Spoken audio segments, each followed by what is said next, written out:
Okay, here's another video for you. Some of the kind of things you may want to do. Um, Outputting of fence diagrams. If I just output this one, remembering that if you don't do anything, it just does a best fit. But if you've got an alignment, you can use it. So if I've got an alignment, that's great. Now, when I do an output like this, I can see all the boreholes, and I can see where they are roughly along the baseline of the alignment. But it'd be nice to have that value above the or below the borehole number, and also it'd be nice to know how offset these are from that baseline. Obviously, if things are just too far offset, then there's pretty little point in being there. So let me show you how you can do that. I'm going to use some functions and data items to do this. So I'm going to start off with just a sitemap, just to show you. I didn't import this one. I just drew a line on here. And then converted the open polyline to an alignment, and I gave it a starting station of 1,000 meters. I think, yep, there it is, 1,000 meters. So let's have a look at how we can change the borehole ID to reflect that distance along the baseline and its offset. So in report design, here's our fence diagram, and there's the borehole number. So we'll just zoom in on the borehole number and double click. Now I'm going to be placing items underneath the borehole numbers, but I don't have to move this up to make room because I've got a base alignment, so it's going to work from the top of the borehole upwards. Okay, and at the moment we've just got the point ID in there. So if I open this up and let's start putting some functions in. I need to start off with the station of the point along an alignment. Well, the first things first, we have a function for this, and it's called alignment station from coordinate. And if we look in here, it says we've got to do the alignment name, a northing and an easting, and a project identifier if we needed one. Well, the alignment name, we wouldn't really want to have to type the alignment name here. We want it to pick an item that we've picked previously, or when we come to do output. Now that can be found under data items. It's a fence item, and it's called fence BL alignment. So that's a fence baseline alignment. It basically says it's the name of the alignment used for the baseline. Returns empty if an alignment was not used for the baseline. So that's cool. So we can paste that in there like so, and then we put a comma.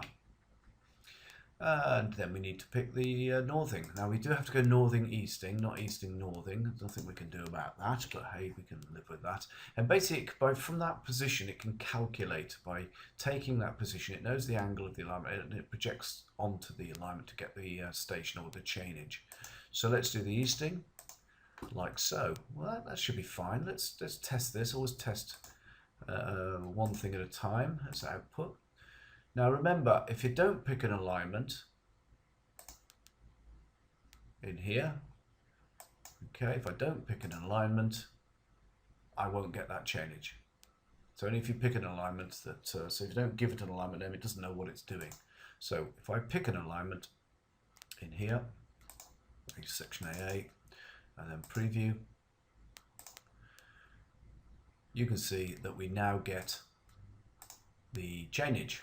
And you can see this point here, the center is just after 5,000, this one's just before 6,500. So that's working nicely. It'd be nice to sort these decimal numbers out a bit, wouldn't it? And maybe put a meter after here.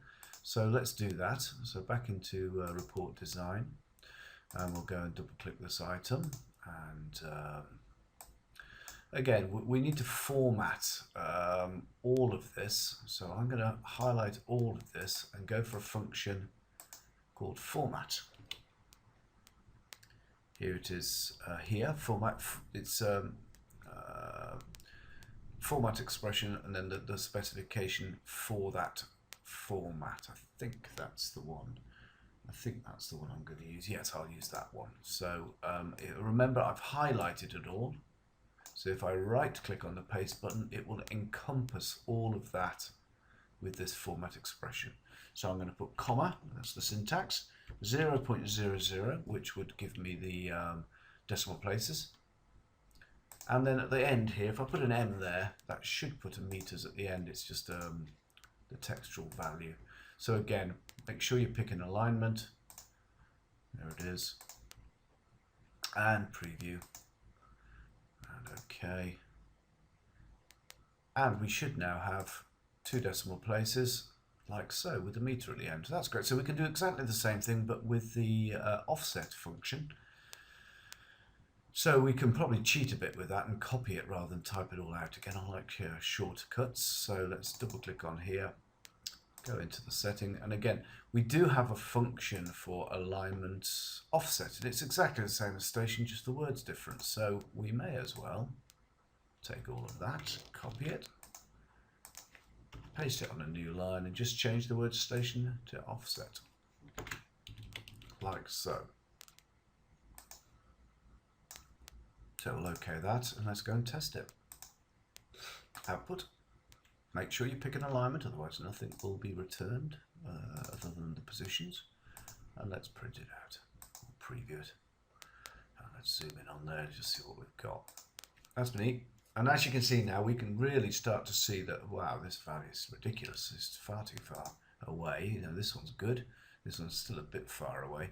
So if we were to perhaps do a 100 meter zone of influence, if you like, offline, baseline offset, and then preview, we can do this. Now, here's something we have to watch out for. You can see how close these have got to the top of the screen. In fact, they're pushing over here.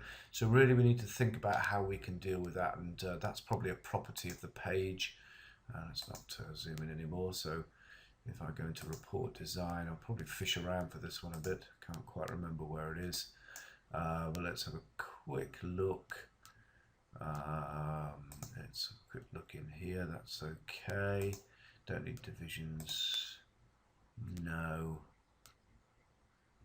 I'm pretty sure there's a setting in here. There should be an offset somewhere.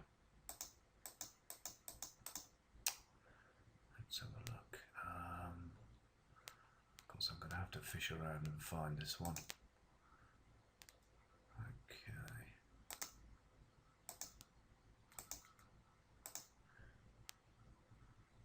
I'll just pause the video and find out where to find that. Of course, I'm here on the scales. I'm exactly in the right place here. So I need to distance from, let's have a look, this is one of these. Top, there we go. Let's change that one to 10 millimeters and see what we get. That looks like it should be the right one. So back to output again. Make sure you pick the alignment. I should have set a thing to do this. 100 meters, and hopefully, keep your fingers crossed, what we should get is these are now, you can see, all offset from the top. I was in the right place all along. So that's pretty good. Now, just something you may have noticed, what I did in a previous video, is had this Boolean option here to show water strikes. You could use that also to do output conditions to show or not show the station and offset. So all doable. You would probably have to separate the borehole number out from those items to be able to do that. The reason for that is that they're all one entity, and I'm pretty sure they have to be separate entities to do that. So if we were to go back to the borehole number and we went to its configuration, you'd probably have to use, you'd probably have to separate the this part out from the borehole point ID as 2 separate entities. And then on configuration for the station offset, you could do an output condition that would do that. And likewise with the point ID, you could say if the option is off, then move it down or something like that. There's lots of things you could choose to do with this, but hopefully that's helpful. So have a go at it and see how you get on. And again, let me know what you think.